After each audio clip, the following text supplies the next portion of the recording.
Masih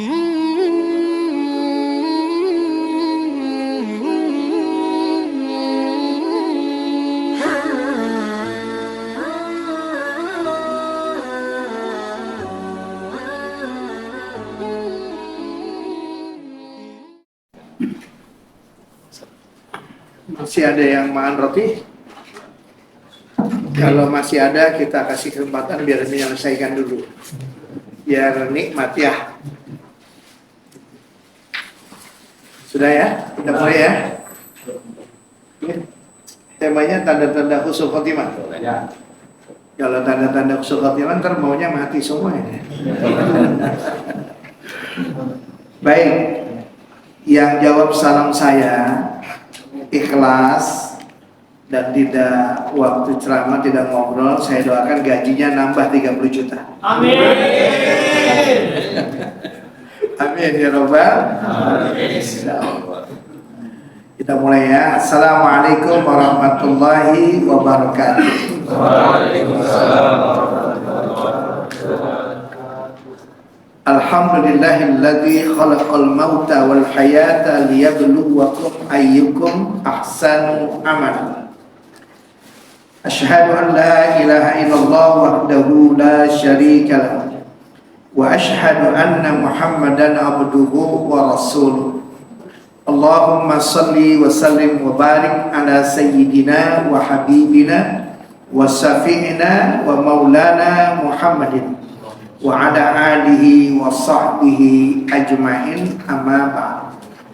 Qala Allah ta'ala fil kitabihil karim, a'udzu billahi minasyaitonir rajim, kullu nafsin za'iqatul maut wa innama tuwaffawna ujurakum yaumal qiyamah faman zuhziha 'anil nar wa udkhilal jannah faqad faz wa mal hayatud dunya illa mata'ul ghurur. Shadaqallahul adzim. Saudaraku yang mulia, kita bersyukur alhamdulillahirabbil alamin atas segala nikmat yang Allah berikan hari ini.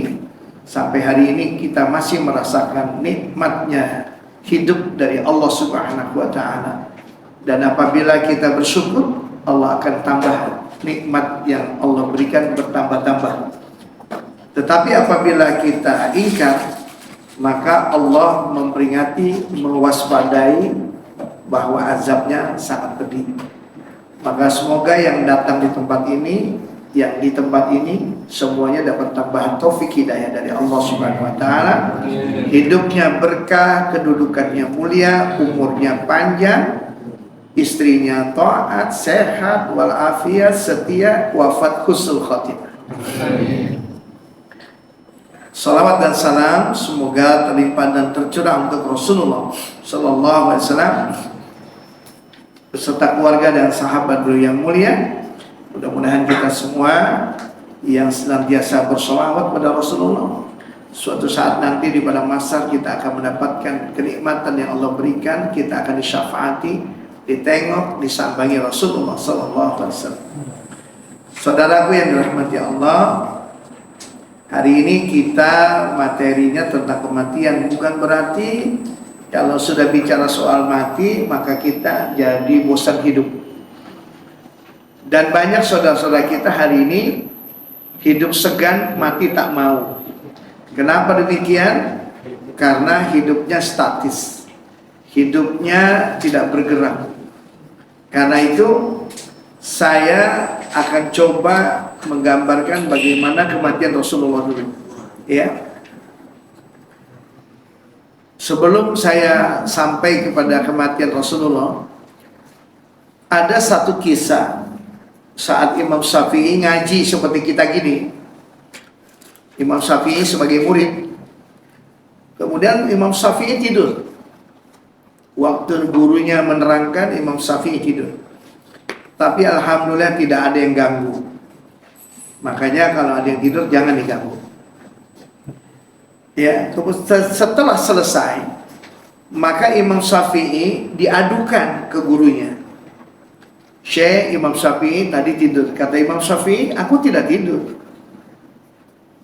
Gimana nggak tidur? Orang nunduk terus kok, nguyung-nguyung gitu kan. Karena ada perdebatan begitu, maka Kata gurunya, sudah nggak usah berdebat, kita tanya saja. Apa yang saya terangkan tadi? Kata gurunya begitu. Ternyata Masya Allah, begitu ditanya Imam Syafi'i yang diduga tidur, bisa menyelesaikan dan bisa menjelaskan mirip seperti apa yang telah dijelaskan oleh gurunya. Ini Masya Allah. Makanya kalau ada yang tidur, itu Imam Syafi'i ya. Nah, gitu ya, mirip-mirip Imam Syafi'i. Makanya nanti sudah selesai, nanti ditanya sama Ustadz Sarif ya. Nah saudaraku yang dirahmati Allah, saat Nabi Muhammad SAW menemui kematian, ada beberapa kisah, dan 2 kisah yang saya akan sampaikan di sini. Yang pertama, Nabi Muhammad berdialog kepada Allah. Kata Rasulullah begini, ya Allah, berikan kepadaku sakitnya sakaratul maut. Maka Allah Subhanahu wa ta'ala memberikannya, mengabulkan apa yang diinginkan.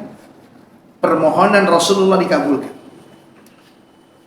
Tentu sahabat Nabi, istri Nabi ada di sebelah-sebelahnya, termasuk malaikat Jibril menemani saat itu.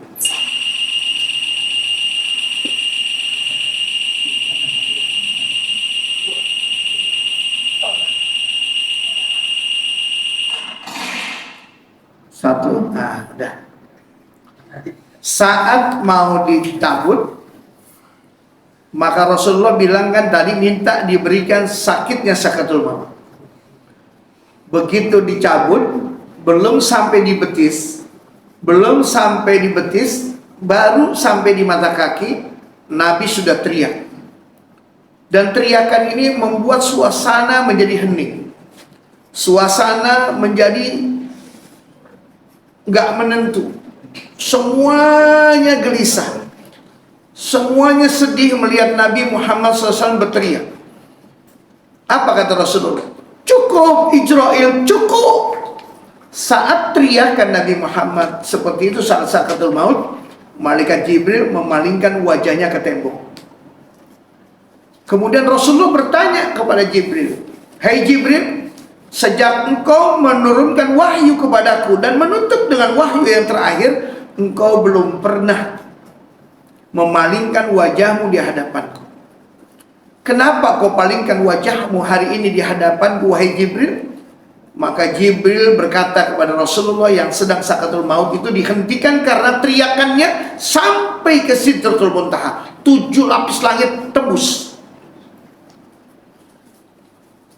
Maka Jibril berkata, "Wallahi ya Rasulullah, demi Allah ya Rasulullah, aku tidak kuat, aku tidak tega, aku tidak kuasa, aku lemes semua seluruh tubuhku, karena melihat kekasih Allah ketika sakaratul maut, engkau menjerit yang jeritamu semua terdengar oleh makhluk-makhluk Allah di langit.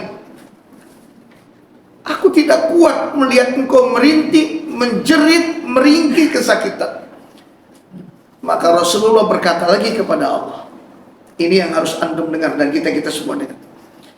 "Ya Allah, jika sakitnya sakaratul maut seperti ini, jangan kau timpakan kepada seluruh umatku. Biar aku saja yang menanggung sakitnya sakaratul maut seluruh umatku." Jadi saudara, Rasulullah SAW sayang sama kita. Rasulullah cinta sama kita sampai sakitnya sakaratul maut. Setiap lisan yang menyatakan la ilaha illallah Muhammadur Rasulullah, biarkan Rasul yang menanggung sakitnya sakaratul maut. Ini Masya Allah luar biasa. Saya ketika bercerita ini sudah dimanapun saya kisahkan ini, saya sudah mulai sedih. Bagaimana Rasul yang sayangnya sama kita. Bahkan Rasul menyatakan kepada sahabatnya, "Tahukah engkau siapa yang aku lebih cintai?" Di hadapan sahabat-sahabatnya. Maka sahabat-sahabatnya Abu Bakar, Umar, Utsman dan lain-lain menjawab, "Nahnu ya Rasulullah." Kalau engkau bertanya siapa yang kau cintai, pasti kami ya Rasulullah, karena kami membersamaimu dalam berdakwahmu ya Rasulullah. Kata Nabi, "La, bukan." "Sumaman ya Rasulullah." Kemudian siapa kalau begitu ya Rasulullah? Maka Rasulullah berkata, dan insya Allah itu adalah kita. Amin. Siapa ya Rasulullah? Dia adalah umatku yang belum pernah berjumpa denganku, yang belum pernah menyaksikan bagaimana aku, tapi mereka mencintaiku, maka dia ada yang lebih aku cintai daripada kalian. Kalau kalian mencintaiku, karena engkau adalah melihat langsung bersamaku, engkau menyaksikan bagaimana aku. Tapi umatku yang kemudian tidak pernah berjumpa denganku, dia begitu cinta kepadaku. Nah, saudaraku yang dirahmati Allah, Nabi Muhammad cinta sama kita. Saking sakaratul mautnya, beliau minta kita ini yang nanggung beliau. Lantas apa yang hari ini kita berikan untuk Rasulullah SAW? Sementara sakitnya sakaratul maut, kata Rasulullah, lebih dahsyat dari 300 bacokan pedang. Jadi kalau ada orang yang sakaratul maut, itu lebih dahsyat dari 300 bacokan pedang. Maka hampir semua orang yang sakaratul maut, walaupun sakitnya, dia tidak pernah berkeringat, tubuhnya dingin. Dan tanda-tanda sakaratul maut itu, kalau dia jalan, antum kita pegang kakinya. Kalau kakinya sudah mulai dingin di lempengan jempol dan telapaknya, kemudian di mata kaki masih hangat, berarti sudah jalan. Kalau mata kakinya sudah dingin, kemudian betisnya hangat, berarti sudah jalan. Nah, proses sakaratul maut kita seperti itu. Masya Allah. Belum nanti kita masuk kepada tanda-tanda husnul khotimahnya. Ustaz Sarif tadi bilang bahwa kita ba'da sholat, ya Allah biha, ya Allah biha, ya Allah biha bi husnul khatimah. Dan kita berdoa, Allahumma inna nas'aluka husnul khatimah. Ya Allah, berikan kepadaku wafat yang husnul khatimah. Ini ada 3 rangkaian doa ini yang dia saling nggak bisa dipisahkan doa itu. Jadi kalau antum sholat sunnah, kalau antum sujud, tambahi doa ini. Ada 3 doa yang serangkai, gak bisa dipisahkan. Yang pertama adalah Allahumma inna nas'aluka husnul khatimah. Yang kedua, Allahumma rzuqni taubatan nasuha qablal maut. Yang ketiga, ya muqallibal qulub sabbit qalbi ala dini. Kalau ini 3 doa ini yang kita sebut di waktu sholat sunnah, maka Allah akan memberikan wafat kita husnul khotimah di tempat yang Allah ridha, di tempat yang Allah pilihkan tempat ibadah kita. Contoh, antum ada orang yang suka tahajud. Bahkan ketika antum kesiangan, antum bersedih, cukup Allah dan diri kita yang tahu kalau kita bersedih karena kita kesiangan. Dan ada orang yang kesiangan gak pernah merasa sedih, nyengir. Nah, ini yang tanda-tanda su'ul khotimah. Jadi kalau kita mau lihat umat Islam itu, lihat Idul Fitri, Idul Adha. Tapi kalau mau lihat orang beriman, lihat di waktu subuhnya. Maka orang subuh kesiangan tandanya cuma 3. 1, kupingnya dikencingi setan, sehingga suara azan tidak bisa menggugah rasa ruhnya, karena sudah tersumbat. Makanya dikatakan walaqad jara'na li jahannama katsirun minal jin wal ins lahum qulubum la yafqahuna biha. Aku padati neraka jahanam, kebanyakan jin dan manusia, lahum qulubum la yafqahuna biha. Mereka punya hati tapi hatinya jauh dari Allah Subhanahu wa taala, tidak ada rasa hati ini.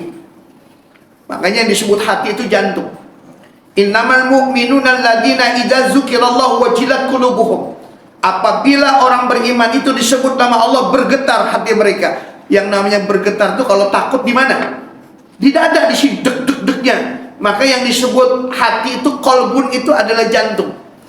Ketika antum tenang, ketika antum takut, jangankan kita yang soleh, insya Allah, jangankan kita yang sholatnya tekun, jangankan kita yang sholatnya kita jaga, wajibnya, sunnahnya, yang kita jaga infak sodakohnya, yang kita jaga birrul walidainnya, kita jaga hak-hak tetangganya, kita jaga kewajiban-kewajiban kita sebagai ayah kepada anak-anak kita jaga lisan kita dari jujur, dari amanah, siddiq, fatonah dan sebagainya, dari sifat Nabi itu, maka sakatul maut kita tetap akan merasakan sakitnya.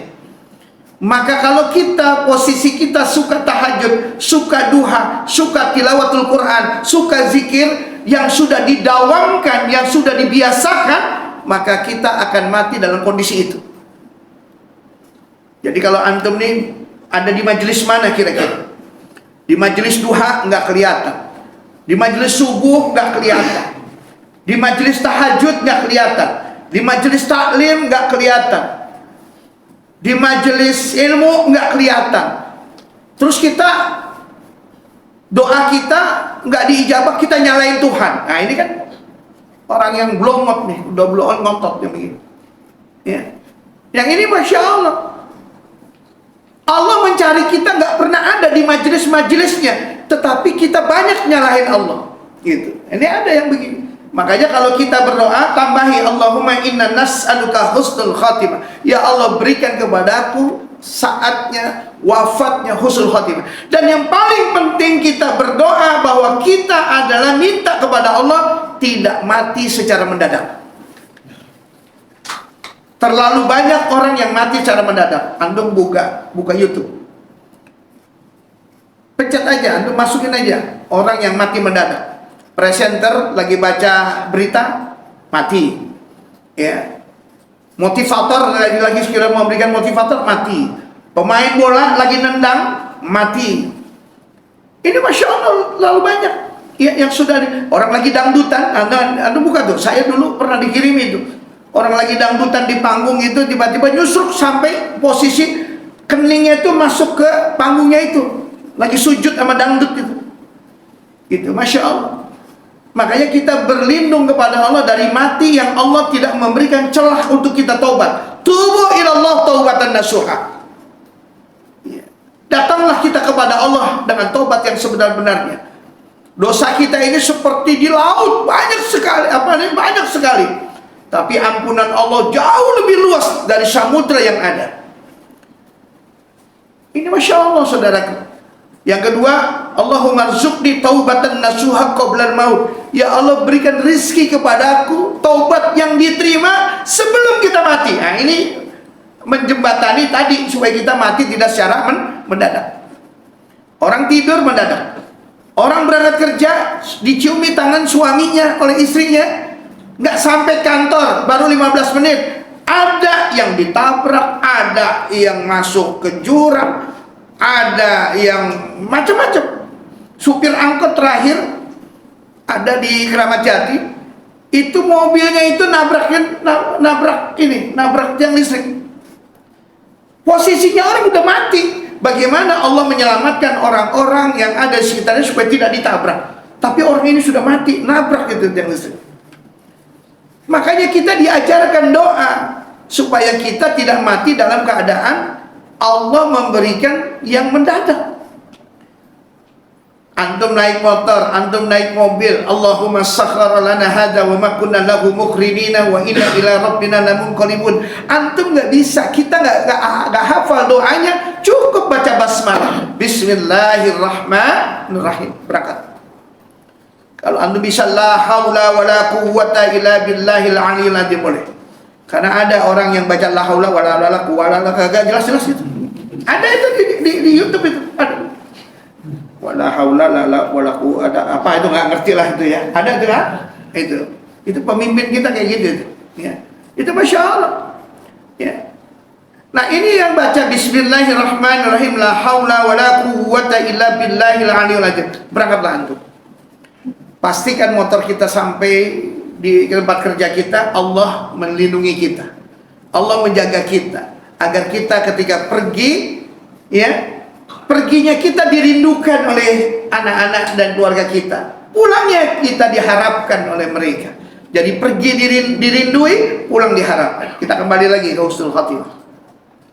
Nah Rasulullah SAW ketika satu kisah yang lain, Nabi mengumpulkan orang-orang sahabat-sahabatnya Maka Rasulullah berkata, siapa di antara kalian yang pernah aku sakiti, maka silakan untuk mengkisos diriku. Semua terdiam. Nabi mengulang 2 kali dan sampai ketiga kalinya.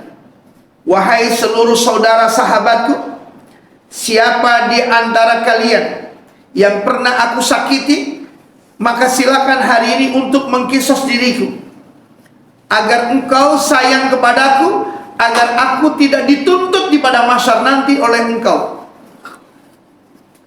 Bayangin Rasulullah yang al-amin, Rasulullah yang maksum. Rasulullah maksum, bebas dari dosa. Kalau kita maklum, banyak dosa gitu. Tapi Rasulullah bilang, siapa di antara kalian yang pernah aku sakiti, silakan untuk mengkisos diriku. Supaya apa? Nabi Muhammad SAW wafatnya dalam keadaan baik dan tidak dituntut nanti di akhirat. Seorang nabi, seorang rasul, khatamun nabiyyin wal mursalin, Nabi Adam sampai Nabi Isa nggak bisa masuk surga sebelum Rasulullah Muhammad SAW yang diciptakan oleh Allah yang terakhir untuk masuk lebih dulu ke dalam surganya Allah Subhanahu wa taala.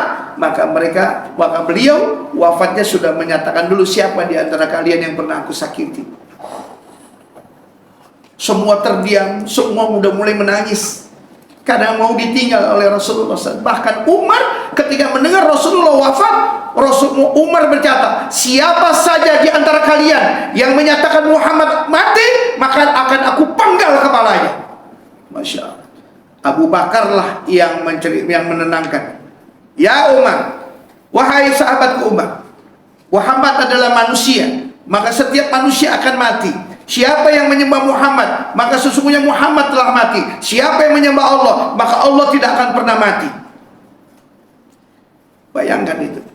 Sampai Rasulullah bilang, ketika Rasulullah bertanya begitu, ada satu sahabat yang menunjuk, aku ya Rasulullah. Ketika menunjuk, aku ya Rasulullah, Abu Bakar maju ke depan. Abu Bakar ditenangkan. Apa yang sudah aku perbuat kepadamu, wahai Uqasah? Maka Uqasah menjawab, ya Rasulullah, saat aku membersamaimu perang, maka sesungguhnya cambukmu pernah mengenai tubuhku. Jadi Uqasah ini pernah membersamai Rasulullah berperang. Cambuknya Rasulullah ketika melepas itu pernah mengenai tubuhnya Uqasah.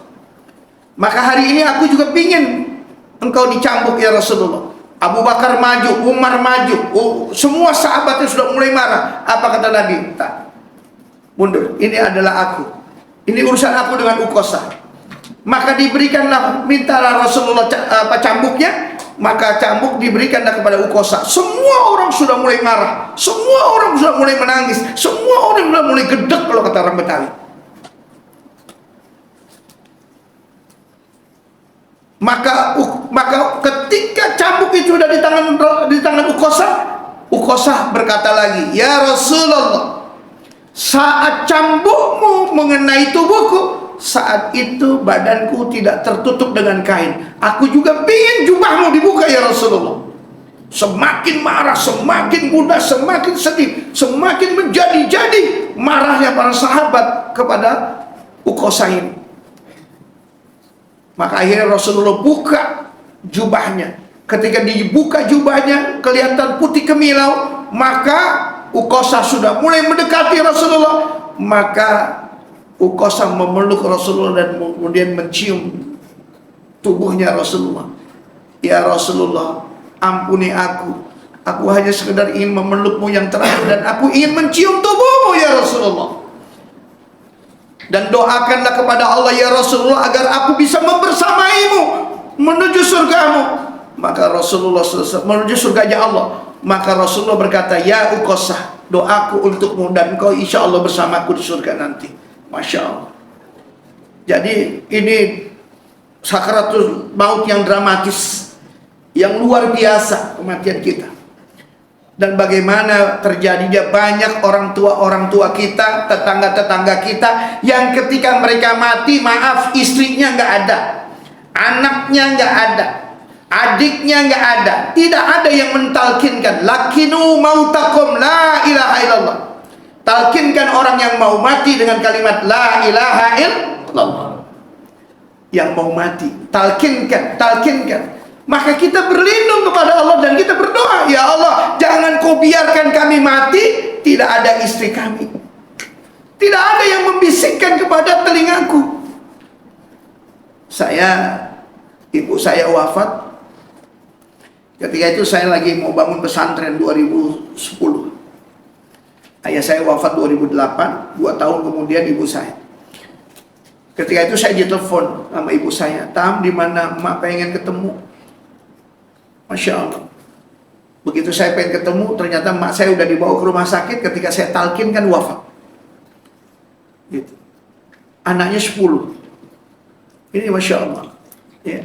Makanya kita berharap anak-anak kita nih ada yang mentalkinkan ibunya.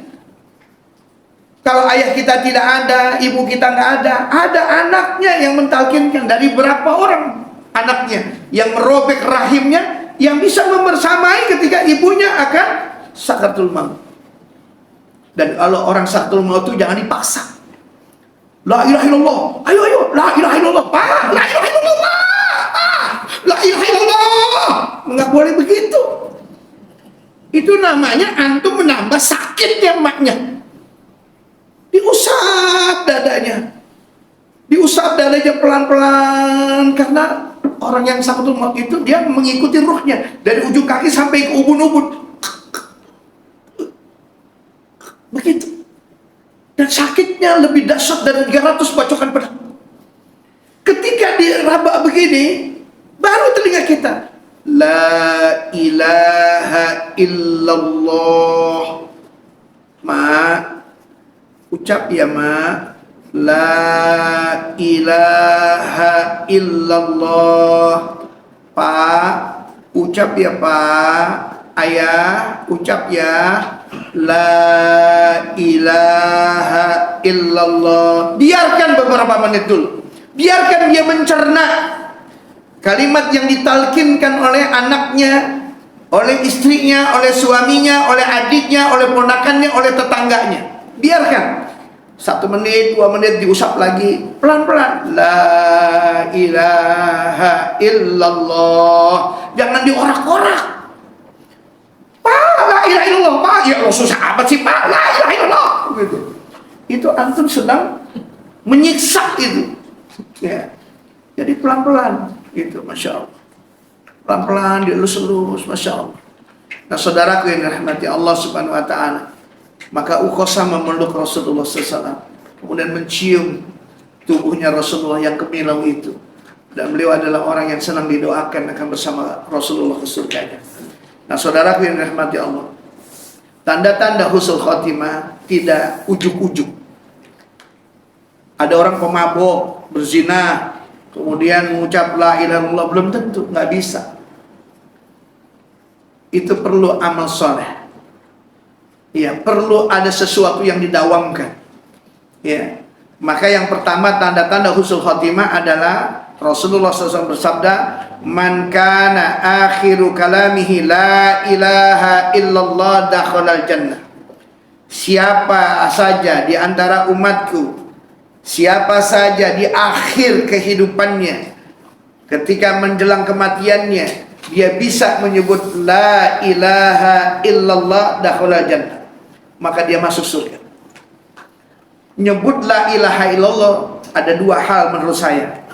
Sulitnya kenapa? Yang pertama, tidak ada pondasi, tidak ada modal amal solehnya yang bisa menuntun akalnya, pikirannya, hati dan rasanya untuk menuju satu kalimat la ilaha illallah. Yang pertama itu, tidak ada amal solehnya yang bisa menuntun dia mengucap, merespon orang yang mentalkinkannya. Masya Allah. Yang kedua, lisannya tidak terbiasa dan tidak pernah menyebut kalimat itu. Jadi kalau kita yang biasa sholat gitu kan, nyebut asyhadu an la ilaha illallah, meskipun antum mungkin tidak bersikir la ilaha illallah, la ilaha illallah ya 1000 kali, 2000 kali, mungkin tidak ada yang didawamkan, atau ada yang didawamkan la ilaha illallah, la ilaha illallah ketika antum malam, afdalul zikri Fa'lam annahu la ilaha illallah. Seafdal zikir, fa'lam, kamu sadari, la ilaha illallah, tidak ada yang memberikan kehidupan kecuali Allah, tidak ada yang menentukan kematian kecuali Allah, tidak ada yang memberikan rizki kecuali Allah, tidak ada yang menetapkan jodohnya kecuali Allah, tidak ada yang memberikan harapan kecuali berharap kepada Allah Subhanahu wa ta'ala. Tidak ada yang memberikan sehat, tidak ada yang memberikan sakit, illallah, kecuali Allah Subhanahu wa ta'ala. Pantulan hati keimanannya tercantul kepada penguasa langit, maka itulah yang akan mendatangkan kita husnul khotimah.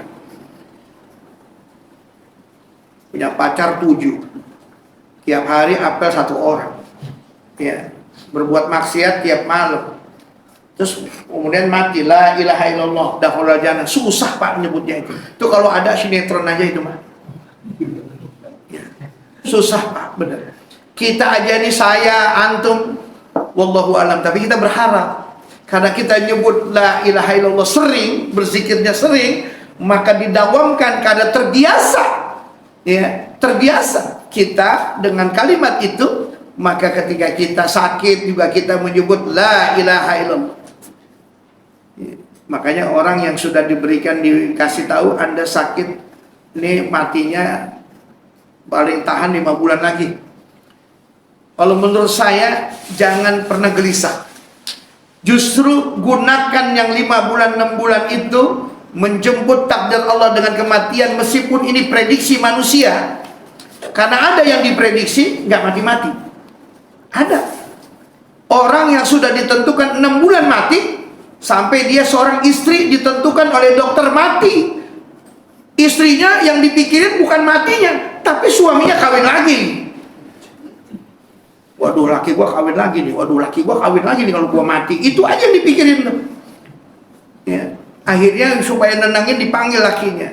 Pak, saya sudah ditakdirkan 6 bulan meninggal. Papa jangan senang-senang aja. Siapa yang senang, mah? Apa? Itu perasaannya udah begitu aja tuh. Setan aja mengganggu itu supaya dia gelisah aja dengan kematiannya, membisikkan itu, ya. Supaya saya tenang, Pak, tolong Papa ceraikan saya, dan Papa nikahi adik saya. Papa nikahi kakak saya. Kebetulan kakak saya sudah janda, kemudian adik saya belum nikah. Mau pilih yang mana supaya anak-anak saya diurus oleh saudara saya sendiri. Ada yang begitu, ada. Wallah ada. Ya, saya nggak mungkin nyebut, ya. Masya Allah itu ada. Akhirnya apa? Diceraikanlah istrinya, dinikahilah adiknya. Begitu udah dinikahi adiknya, Masya Allah, 9-10 tahun ke depan masih hidup. Belangsak nggak itu? Padahal bisa cuma kasih amanah aja. Pak, jika aku mati kelak, saran saya supaya anak-anak punya ibu sambungnya, tantenya sendiri, Papa tolong nikahi. Panggil adiknya, aku ridho nanti kalau aku mati, kamu nikah dengan suamiku. Begitu. Nggak usah harus nikah di hadapannya.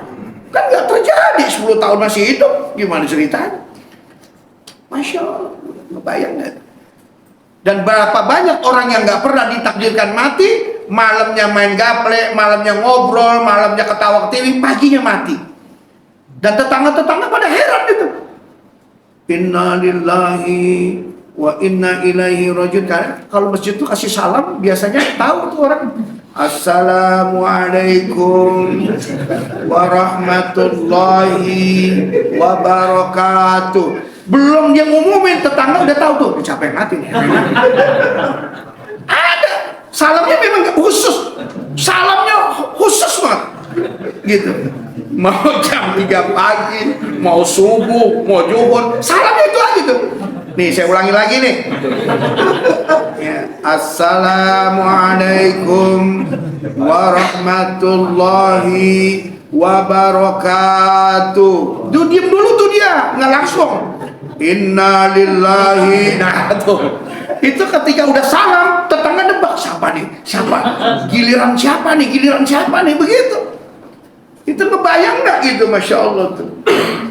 Oh ternyata, kok dia yang mati padahal tadi malam masih ngobrol sama gue. Gak usah kaget, gak banyak yang begitu. Ya, yang paginya salaman sama bininya, dicium tangan sama bininya, suaminya pergi 15 menit mati, udah banyak. Malam ngobrol, paginya mati, udah banyak. Yang kalau kita kaget, malamnya mati, paginya ngobrol. Nah, kalau malam ngobrol, pagi mati, udah banyak itu. Nah, saudaraku yang dirahmati Allah, itu tanda-tanda husnul khotimah. Jadi kalau antum nih sekarang perusahaan Lois ini ada pengajian, itu betapa bahagianya kita, itu betapa perusahaan ini punya perhatian kepada karyawannya supaya ingat mati. Kalau ingat mati jujur tuh pasti. Nah, gitu. Ingat mati jujur. Gak mau dia bohong-bohong gitu. Masya Allah. Sama istrinya jujur, sama anaknya jujur. Ingat-ingatnya antum yang pada punya anak yang pernah janji nanti bapak beliin sepeda.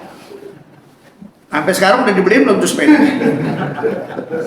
Ini antum jangan dituduh pembohong, sebab nanti anak kita janji sama bapaknya juga nggak ditepati. Kenapa? Bapaknya sering janji nggak tepat janjinya, tepati janjinya.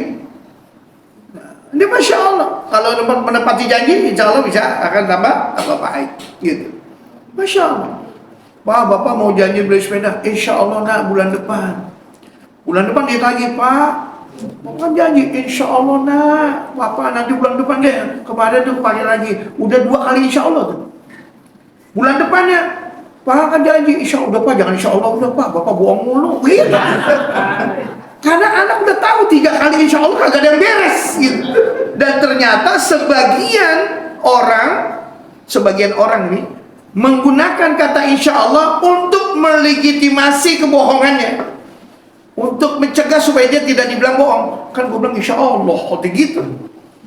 Kan gue bilang insya Allah, gitu. Nah itu ufi binuzrika, bayar. Yang kedua adalah tanda-tanda husnul khotimah, meninggal dalam keadaan keningnya berkeringat. Ini tanda-tandanya. Ya. Jadi ada Buraidah bin Al-Husain, ya, radhiyallahu an, di saat dia di sebuah negeri namanya Khurasan. Dia ketika melihat saudaranya sakatul maut, kemudian dahinya berkeringat, dahinya nih di jidatnya. Di jidatnya berkeringat. Maka pernah beliau mendengar Rasulullah SAW bersabda, al-mu'min yamutu bi'araqatil jabin. Ya, seorang mukmin itu wafatnya dalam keadaan berkeringat keningnya. Nah, gitu. Jadi kalau ada tanda-tanda di sininya keringatan, itu tanda-tanda husnul khotimah. Bukan berarti kalau yang nggak ada juga nggak ada su'ul khotimah. Tidak, ini tidak tanda mutlak. Tetapi orang yang berkeringat itu insya Allah sudah kelihatan orang ini matinya dalam keadaan husnul khotimah. Makanya saudaraku yang rahmati Allah, beruntung kita yang hari ini kita sering berzikir, yang hari ini kita mewaspadai diri kita. Kita kalau nunggang motor, yakin motor kita bisa sampai rumah. Kadang-kadang kita udah hati-hati, ada yang nabrak, kita ditabrak. Wah, di medsos sudah sering banget tuh orang jalan tuh katanya truk itu remnya belum main habis aja, Masya Allah. Kita tahu kok kalau kita yang namanya kita tanjakan, jangan pernah di belakang truk. Karena truk itu remnya 2, remnya 3, rem kaki, rem tangan, sama rem balok. Keneknya masuk pakai balok. Itu kita tahu bahwa kita bahaya itu. Tapi karena udah mau ajal, itu dihilangkan semuanya. Kita rasanya pengen nyelip, pengen ke kanan, ketaunya ada mobil baru ke dalam, masuk ke dalam truk, truknya mundur, mati. Masya Allah, terlalu banyak. Nah, makanya kita waspada, makanya kita tetap menjaga dalam keadaan apapun, kita berzikir kepada Allah Subhanahu wa Ta'ala. Mobil kita ada tilawahnya, mobil kita ada sholawatnya. Kalau ada apa-apa, lihat, wah ini orangnya Masya Allah, wafatnya ada tipnya lagi baca Quran, Masya Allah. Ini luar biasa. Ya. Jangan kayak ada sejarahnya tuh. Ya. Kiai mau ceramah, mobilnya mogok, minjem sama tetangganya. Tetangganya anak muda, pinjam mobil, begitu di starter, tipnya jalan, nggak bisa matiin. Musiknya Scorpion. Begitu nabrak, lagunya Scorpion. Waduh, ini orang pakai jubah tapi musuhnya Scorpion, biarin aja kayak gitu. Padahal mobil itu pinjam. Ya, jangan sampai itu. Ya, bukan berarti musik Scorpion salah, bukan. Tetapi kita coba supaya mencerna saja, menjaga-jaga ketika persoalan itu kan lebih indah, lebih enak gitu. Lagi juga orang beriman tuh musiknya beda kok. Kalau orang beriman punya masalah, dia tahu. Orang baik, dia tahu menyelesaikan masalahnya di tempat yang baik. Kalau orang buruk, dia akan cenderung menyelesaikan masalah di tempat buruk. Paham nih? Kalau istri antum soleha, mudah-mudahan istri saya juga, semuanya soleha, dia zikir, dia punya masalah, dia tahajud, dia ngadu, dia datangi orang-orang yang soleha, dia datangi bukan curhat kepada laki-laki, dia curhat kepada wanita yang soleha. Kalau dia punya masalah begini, karena nanti akan diberikan pantauan, diberikan penjelasan yang baik. Maka orang baik, dia tahu menyelesaikannya di tempat yang baik. Tapi kalau orang buruk, dia pasti menyelesaikan masalahnya di diskotik, di kafe-kafe yang ada musik-musiknya, gitu. Ya, itu pasti itu begitu. Udah pasti. Qul la yastawil khabis wa thayyib walau a'jabaka kasratul khabis fattaqullaha ya ulil albab la'allakum tuflihun. Tidak sama yang buruk dengan yang baik, meskipun yang buruk itu menarik hatimu. Ya. Yang ketiga, meninggal pada malam Jumat atau malam Jumat. Ma min muslim yamutu yaumal jum'ah aw lailatul jum'ah illa waqahu Allah fitnatul qabri. Tidaklah seorang muslim meninggal pada hari Jumat atau malam Jumat, melainkan Allah akan menjaganya dari fitnah kubur. Nah gitu. Bukan berarti antum habis ngaji ini, begitu malam Jumat, astagfirullahaladzim, malam Sabtu lupa lagi, udah malam Kamis, astagfirullahaladzim, itu lupa lagi, supaya mati dalam malam Jumat. Enggak. Allah akan mewafatkan kita tergantung doa kita selama ini. Makanya kalau antum doanya, ya Allah wafatkan kami dalam keadaan kami sholat, wafatkan kami dalam keadaan berinfak, wafatkan kami dalam keadaan sujud, wafatkan kami dalam keadaan birrul walidain, berbuat baik sama ibu ayah, maka Allah akan mewafatkan kita saat kita. Ya Allah wafatkan kami dalam qiraatul Quran, ketika kami membaca Quran. Wafatkan kami ketika sholat, asyhadu an la ilaha illallah, asyhadu anna muhammadar rasulullah. Begitu orang salam, yang satu nggak salam, ditepok sedikit langsung ngelendot, gitu, tahu ngelendot, ya, langsung nyender, wafat. Innalillahi wa inna ilaihi raji'un. Ini kondisi kita. Ya. Yang keempat, mati syahid di medan perang, ya, mati dalam perang di jalan Allah Subhanahu Wa Taala. Wala tahsabanna alladziina qutilu fi sabilillahi amwata bal ahya inda rabbihim yurzaqun. Jangan kamu mengira orang yang mati di jalan Allah itu mati. Makanya sekarang di Palestina, Masya Allah, orang ada di medsos itu dan semuanya luar biasa. Ya, orang yang mati wangi. Sampai orang Israel sendiri merasakan wanginya. Para mujahid, pembela Al-Aqsa wafat di Palestina. Sekarang kan rupa-rupa nih Israel nih. Ya. Ada yang karena julid manusia, banyak orang di medsos dia menjadi stres. Ada orang yang Allah menurunkan malaikat yang kemudian dia nggak bisa ditembak, ya, padahal dekat, ditembak hilang, kemudian dia bisa menembak, ketika ditembak mereka tidak mati, mereka stres mereka, Masya Allah. Allah akan memberikan pasukan tentara-tentaranya Allah, jududus samawati wal ardh, tentara-tentara Allah meliputi langit dan bumi, gitu. Jadi Masya Allah, gitu. Orang yang makanya anak-anak kecil di sana ketika ayahnya wafat, ketika anaknya wafat, dia menangis hanya sekedarnya, ya. Tapi mereka adalah orang-orang yang bergembira. Kenapa? Karena anaknya dijamin oleh Allah masuk surga. Dan kelak mereka yang mati syahid bisa mensyafaati 72 orang.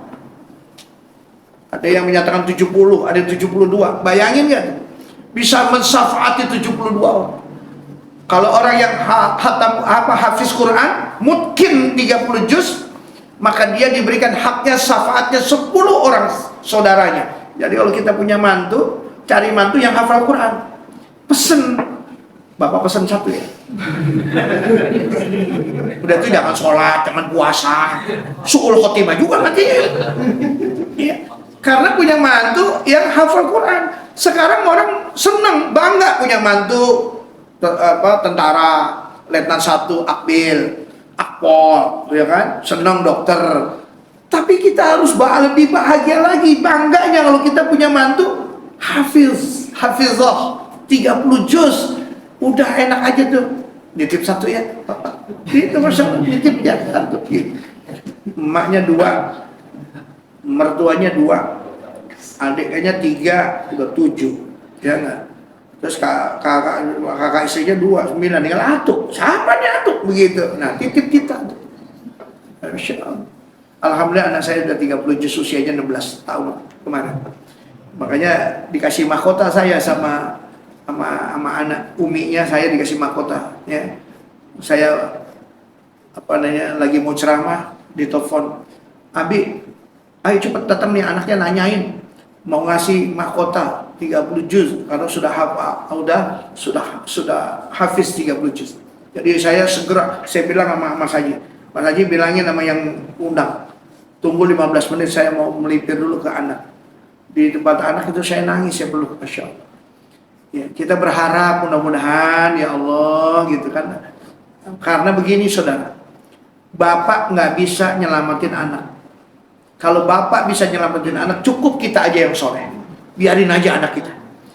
Tapi persoalannya, bapak nggak bisa nyelamatin anak, tapi anak bisa nyelamatin ayahnya. Makanya kita dijaga, dikasih ku anfusakum wa ahlikum nar. Jaga dirimu dan keluargamu dari siksa api neraka. Makanya anak kita jangan menjadi pemantik kita, justru kita yang mau ke surga jadi terhalang karena anak kita menggugat kita. Makanya antum yang pada punya anak, ya, Masya Allah, tidak ada anak maling pengen anaknya jadi maling, nggak ada. Kalau bapaknya kalong, anaknya kampret. Kalau bapaknya nyolong, anaknya nyopet. Nah itu nggak mungkin ada begitu. Tapi kalau bapaknya memang kayak begitu, ya udah, anaknya pingin ya, gitu. Ya. Jadi Masya Allah, di Palestina itu anak-anak kecil itu malah justru berani dia menghadapi tentara Israel. Bahkan anak-anak kecil yang usianya 10 tahun itu bilang, Anda itu seperti tikus yang ngumpet, yang masuk ke dalam lubang, takut menghadapi kami. Kalian bisa dengan pesawat-pesawatnya, begitu, menghancurkan rumah sakit kami. Tapi kalian gak bisa menghancurkan semangat dan cita-cita kami untuk syahid di jalan Allah, membela Masjid Al-Aqsa ini. Masya Allah. Gitu. Makanya antum hari ini, Masya Allah, yang sudah memboikot tuh, saya ucapin terima kasih, jazakallah khair. Masya Allah. Hari ini kerugiannya banyak banget, Israel itu. Ya, ini Masya Allah. Jangan karena antum ada punya pacarnya kagak boleh dalam Islam.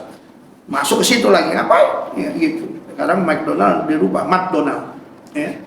McDonald jadi McDonald sekarang. Ya, supaya Masya Allah. Itu Masya Allah. Ini luar biasa. Ya. Kemudian mati karena wabah penyakit dan sebagainya. Saya kira itu. Ini ada beberapa hal. Insya Allah nanti bulan depan atau 3 bulan lagi ketika saya datang ke sini saya akan, ini ada 16 tanda-tanda orang wafat dalam keadaan husnul khotimah. Termasuk kita membela istri, membela harta kita. Kalau ada maling masuk ke rumah kita, jangan dikasih, lawan, terus kita mati. Nah, mati syahid kita. Ya, dalam membela harta. Ya. Istri dipegang orang, lawan, mati syahid ketika kita membela istri kita. Ya, jangan istrinya digangguin orang, dipeluk orang, dicolek orang, antum diam aja ya. Kata Rasulullah, laki-laki yang tidak punya cemburu kepada istrinya, dayus namanya, dia tidak akan pernah mencium bau uja surga dari jarak sekian. Nah itu nggak tahu tuh sekiannya, ada yang menyatakan 40 tahun perjalanan menuju surga. Masya Allah, dia luar biasa. Makanya saya bilang sama perempuan-perempuan, antum, ibu-ibu, kalau naik motor sama lakinya, pegang perutnya. Gitu. Jangan lagi pacaran aja dulu dipegangin. Masya Allah. Apalagi antum semua udah kelihatan banget yang beli motor yang lancip. Itu modus. Mana ada antum beli motor yang lancip begini, yang motor sport untuk bawa emaknya, ada nggak? Saya mau tanya, ada nggak orang yang beli motor yang buat nganterin emaknya belanja ke pasar pakai motor gitu, ada nggak? Kagak ada. Buat siapa itu? Kalau bukan modus atau bisa punya cewek, punya pacar, yang kemudian dia kira-kira kalau dia udah naik, antum rem sedikit gitu.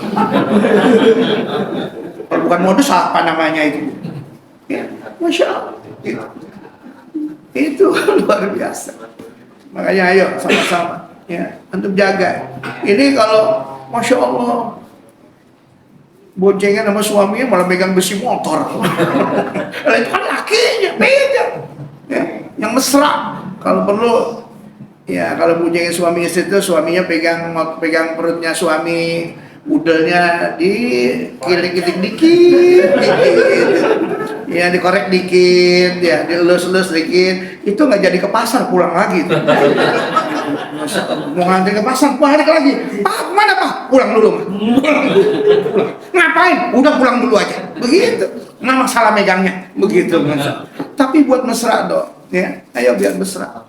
Ini lagi pacaran, maunya modus nyebrang mulu biar pegangin, udah nyebrang lagi ya Allah. Untuk punya anak dua, suaminya nyebrang sendirian, istrinya bawa anak dua dari seberang, ayo mah geblek gitu namanya ya.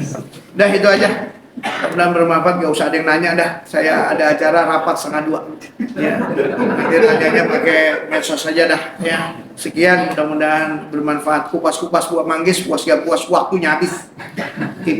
Upin pergi sekolah, maafin kalau Tamrin ada salah. Ya, hidup menyakitkan tanpa hadirnya seorang kekasih. Cukup sekian dan terima kasih. Pak Topik makan keripik, Pak Karsum makan kue putu. Wallahu muwaffiq ila aqwamit thoriq. Assalamualaikum warahmatullahi wabarakatuh. Ya, kita ucapkan jazakumullah khairan katsiran. Terima kasih kepada Ustaz Kiai Haji Dr.